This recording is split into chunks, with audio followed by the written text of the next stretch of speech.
उत्पत्ति का ग्रंथ 47वें अध्याय का मनन।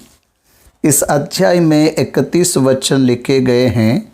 यह 31 वचन में दी गई जानकारी यह है कि यूसुफ गोशेन में जाकर अपने पिता याकूब से मिला, भाइयों से बात किया, फिरौन के पास उन्हें ले गया।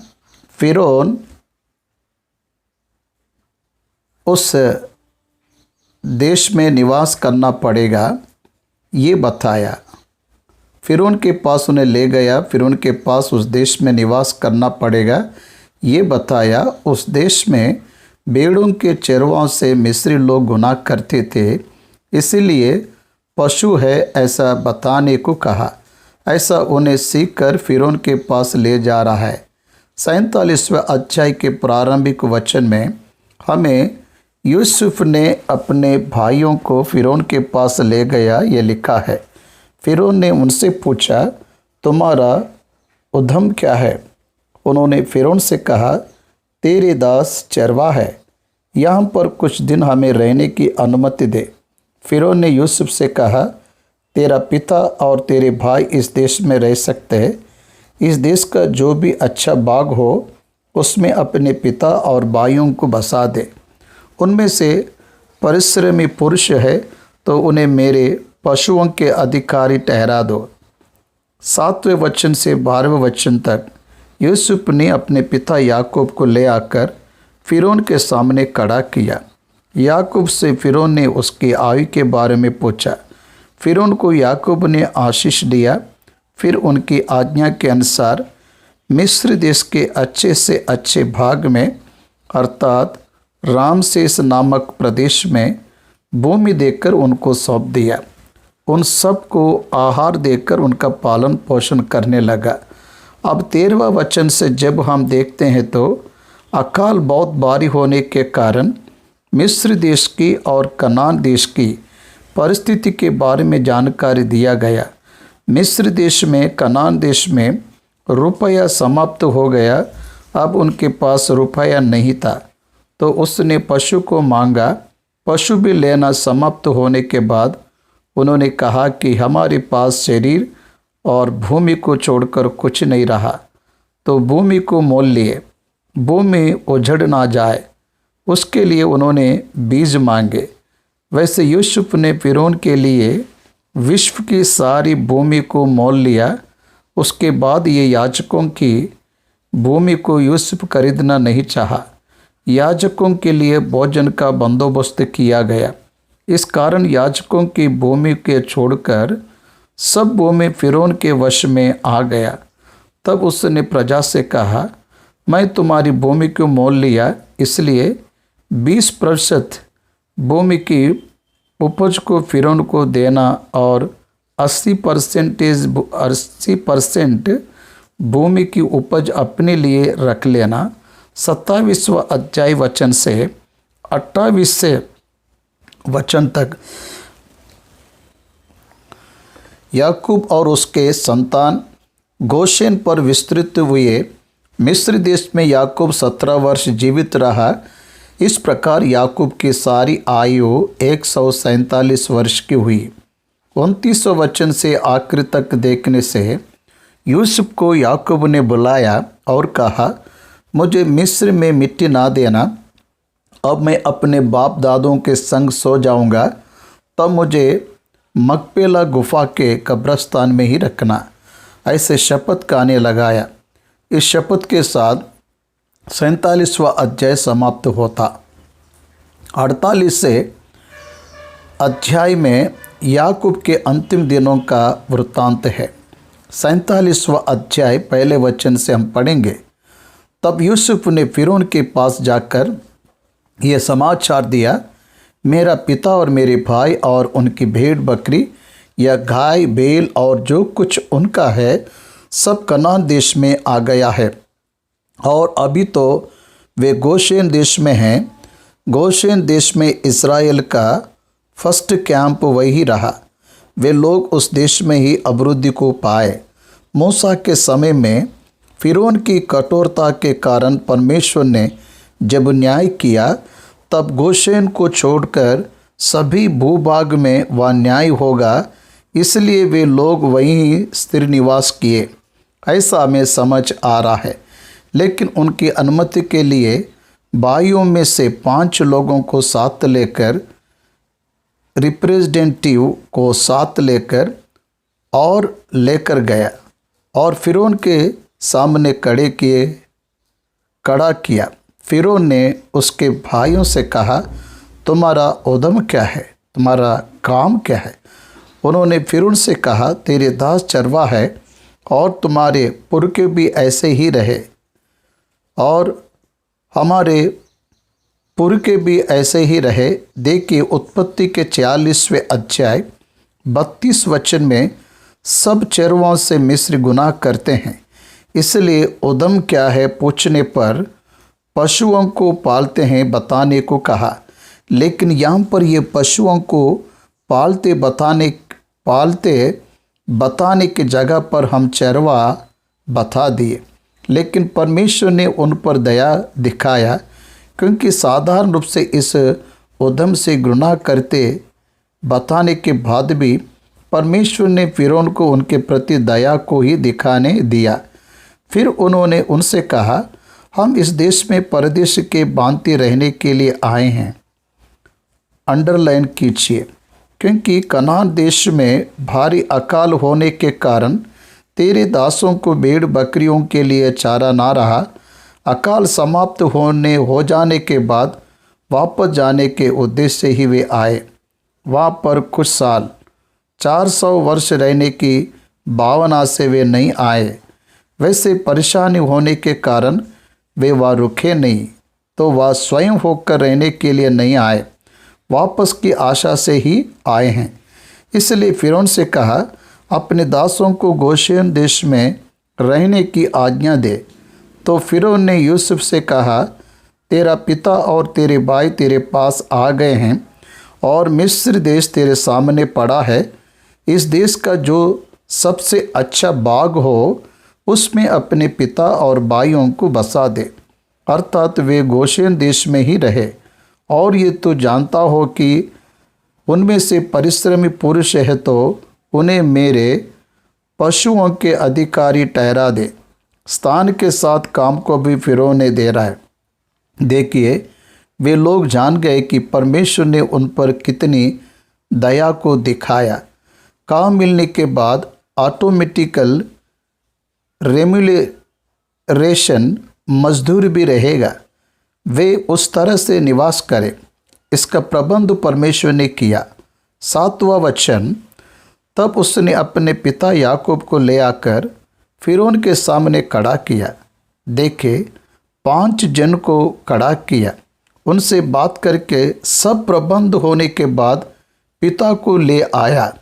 जब फिरौन के सम्मुख याकूब को खड़ा किया, तब याकूब ने फिरौन को आशीर्वाद दिया। याकूब आयु में बड़ा है, 130 वर्ष का है, इसलिए बड़े छोटे को आशीर्वाद देना सहज बात है। इसलिए फिरौन आशीष को पाकर पूछ रहा है, तेरी आयु कितने दिन की है? याकूब ने फिरौन से कहा, मैं 130 वर्ष परदेसी होकर अपना जीवन बिता चुका हूँ। मेरे जीवन के दिन थोड़े और दुख से भरे हुए भी थे, और मेरे बाप दादे परदेसी होकर जितने दिन तक जीवित रहे, इतने दिन तक मैं अभी तक नहीं हुआ।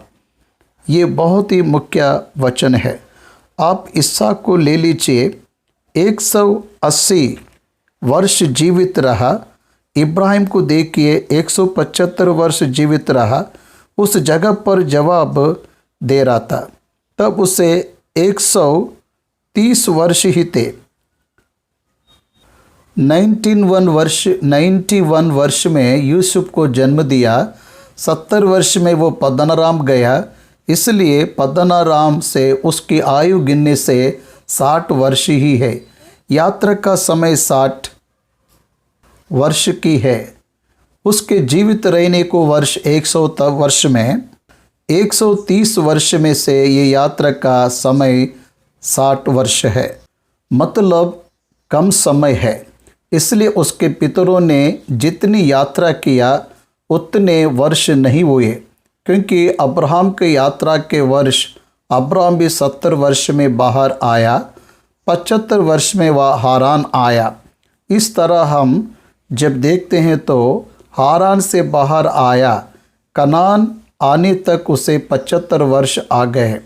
अब्राहम 175 वर्ष जीवित रहा, 100 वर्ष की यात्रा किया, 100 वर्ष की यात्रा किया। इसलिए मेरे बाप दादे जितने वर्ष परदेश होकर जीवित थे उतने में ही नहीं रहा, ऐसा बता रहा है। और याकूब फिरौन को आशीर्वाद देकर उसके सम्मुख से चले गया। तब यूसुफ ने अपने पिता और भाइयों को बसा दिया और फिरौन की आज्ञा के अनुसार मिस्र देश के अच्छे से अच्छे भाग में, अर्थात रामसेस नाम देश में भूमि देकर उनको सौंप दिया। और यूसुफ अपने पिता का और अपने भाइयों का और पिता के सारे घराने का, एक एक के बाल बच्चों के घराने की गिनती के अनुसार भोजन दिला दिला कर उनका पालन पोषण करने लगा। 13वां वचन। अब अकाल बहुत भारी हुआ, 3रा वर्ष प्रारंभ हुआ, अकाल वर्ष में बढ़ता जा रहा है और उस सारे देश में खाने को कुछ नहीं रहा, क्योंकि अकाल बहुत भारी था। और अकाल के कारण मिस्र और कनान दोनों देश नाश हो गए। और जितना रुपया मिस्र और कनान देश में था, सबको यूसुफ ने उस अन्न की संति जो उनके निवासी मोल लेते थे इकट्ठा करके फिरौन के भवन में पहुंचा दिया। मिस्र के प्रजा और कनान के प्रजा, उनके पास कितने रुपये थे सब इकट्ठा करके फिरौन के घर में पहुंचाया। देखिए, उस तरह फिरौन का राज्य बलवंत होता गया। उस अकाल के कारण प्रजा फिरौन को सब रुपया दे, ऐसा यूसुफ ने किया। जब मिस्र और कनान देश का रुपया चुक गया, तब सब मिस्र यूसुफ के पास आकर कहने लगे, हमको भोजन वस्तु दे, क्या हम रुपये के ना रहने से तेरे रहते हुए मर जाएं? तब यूसुफ ने पशुओं को देने के लिए कहा। यूसुफ ने कहा, यदि रुपये ना हो तो अपने पशु दे दो और मैं उनकी संति तुम्हें खाने को दूंगा। तब वे अपने पशु यूसुफ के पास ले आए और यूसुफ उनको घोड़ों, भेड़, बकरियों, गाय, बैलों और गधाओं की संति खाने को देने लगा। उस वर्ष में वह सब जाति के पशुओं की संति भोजन देकर उनका पालन पोषण करता रहा। 3रे वर्ष वे सब पशुओं को दे दिए। उस तरह से उस देश के सभी पशु उनके हो गए। 18वां वचन। वह वर्ष तो यूं कट गया, तब अगले वर्ष में उन्होंने उसके पास आकर कहा, हम अपने प्रभु से ये बात छिपा ना रखेंगे कि हमारा रुपया चूक गया है और हमारे सब प्रकार के पशु हमारे प्रभु के पास आ चुके हैं। इसलिए अब हमारे प्रभु के सामने हमारे शरीर और भूमि छोड़कर और कुछ नहीं रहा। हम तेरे देखते क्यों मरे और हमारी भूमि क्यों उजड़ जाए? हमको और हमारी भूमि को भोजन वस्तु के बदले में मोल ले। पहले करेंसी ले आए, रुपया ले आए, दूसरी बार पशु ले आए, अब तीसरी बार उनके पास भूमि है। हम अपनी भूमि समेत फिरौन के दास हो और हमको बीज दे कि हम मरने ना पाए वरन जीवित रहे। तब यूसुफ ने मिस्र की सारी भूमि को फिरौन के लिए मोल लिया, क्योंकि उस कठिन अकाल के पड़ने से मिस्रियों को अपना अपना खेत बेच डालना पड़ा। इस प्रकार सारी भूमि फिरौन को ही हो गए। अंडरलाइन कीजिए, no private property, every property comes under the government. अब सरकार के अंतर्गत आ गए हैं, अब किसी के पास निज भूमि नहीं है। इस प्रकार सारी भूमि फिरौन की हो गई। तब यूसुफ ने मिस्र की सारी भूमि को फिरौन के लिए मोल लिया, क्योंकि उस कठिन अकाल के पड़ने से मिस्रियों को अपना अपना खेत बेच डालना पड़ा। इस प्रकार सारी भूमि फिरौन की हो गई। याजकों की भूमि को उसने नाम मोल ली। याजकों को पहले से ही विशेष स्थान है, क्योंकि याजकों के लिए फिरौन की ओर से नित्य भोजन का बंदोबस्त था, और नित्य जो भोजन फिरौन उनको देता था वही वह खाते थे। इस कारण उनको अपनी भूमि बेचना ना पड़े। बंदोबस्त यानी सैलरी, इस तरह उन्हें अलाउंस दिया। उन्हें संपूर्ण मजदूर ना देते हुए अलाउंस जीविका के लिए उपयोगी सहायता को दिया। अब हमको छोटे छोटे पेंशन हमारे देश में देते हैं। गरीबों को, विकलांगों को थोड़ा अलाउंस पेंशन देते हैं। वैसे वे जीवन को बिताते हुए आए। तब यूसुफ ने प्रजा के लोगों से कहा, सुनो, मैंने आज के दिन तुमको और तुम्हारी भूमि को भी फिरौन के लिए मोल लिया है। देखो, तुम्हारे लिए यहाँ बीज है, इसे भूमि में बो। अभी जो सरकार के अंतर्गत भूमि आती है उसमें व्यवसाय करने वाले मजदूरों के नाई उस देश की प्रजा बन गए, और जो कुछ उपजे उसका पंचमांश फिरौन को देना, बाकी 4 अंश तुम्हारे रहेंगे, कि तुम उसे अपने खेतों में बोओ और अपने अपने बाल बच्चे और घर के और लोगों समेत खाया करो। उन्होंने कहा, तूने हमको बचा लिया है, हमारे प्रभु के अनुग्रह दृष्टि हम पर बनी रहे, और हम फिरौन के दास होकर रहेंगे। सो यूसुफ ने मिस्र की भूमि के विषय में ऐसा नियम ठहराया, जो आज के दिन तक चला आता है, कि पंचमांश फिरौन को मिला करे। केवल याजकों ही की भूमि फिरौन की नहीं हुई। 27-28 वचन में, और इस्राएल मिस्र के गोशेन देश में रहने लगे और वहाँ की भूमि को अपने वश में कर लिया, और फूले फले और अत्यंत बढ़ गए।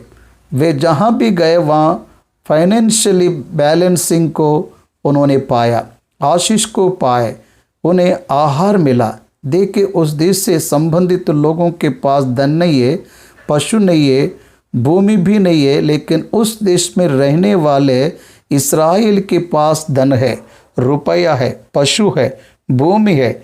परदेश में वे अभिवृद्धियों को पा रहा है। उस देश के लोग कंगाल हो गए हैं, आर्थिक रूप से कंगाल हो गए हैं।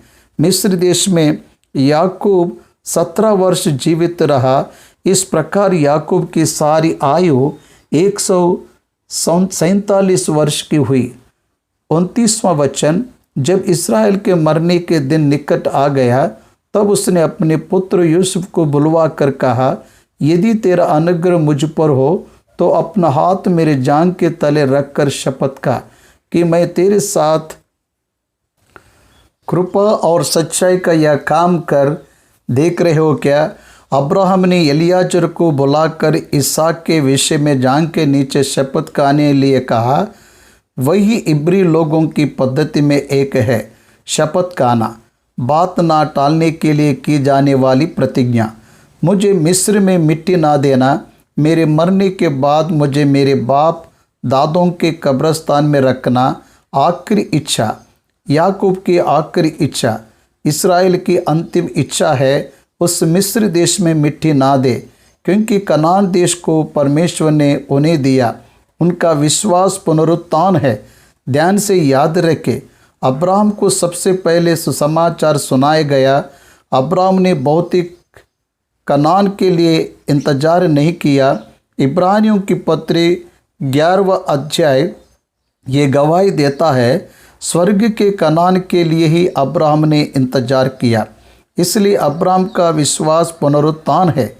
इस तरह उस भूभाग में गाड़े जाने वाले शरीर पुनरुत्थान को पाएंगे। ये विश्वास को मूल पिता ने रखा। इसलिए कृपया मुझे यहाँ पर मत रखना। तेरा विश्वास और ईमानदारी मेरे प्रति दिखा। मुझसे शपथ का, मुझे ले जाकर मेरे बाप दादा के कब्रिस्तान में रख, कह रहा है। तब यूसुफ ने कहा, मैं तेरे वचन के अनुसार करूँगा। फिर उसने कहा, मुझसे शपथ का। सो उसने उसे शपथ खाई। तब इस्राएल ने काट के सिरहाने की ओर सिर झुकाया, परमेश्वर को धन्यवाद दे रहा है। मकपेला के कब्र में रखने का शपथ पाने के बाद परमेश्वर से झुककर प्रार्थना किया। इस तरह याकूब अपनी आखिरी दिनों में प्रवेश किया। ये हमें समझ आ रहा है। इसके बाद के अध्याय में उसके आशीष किस तरह से याकूब ने अपने पुत्रों को दिया, इसको बताता हूँ, पढ़ेंगे।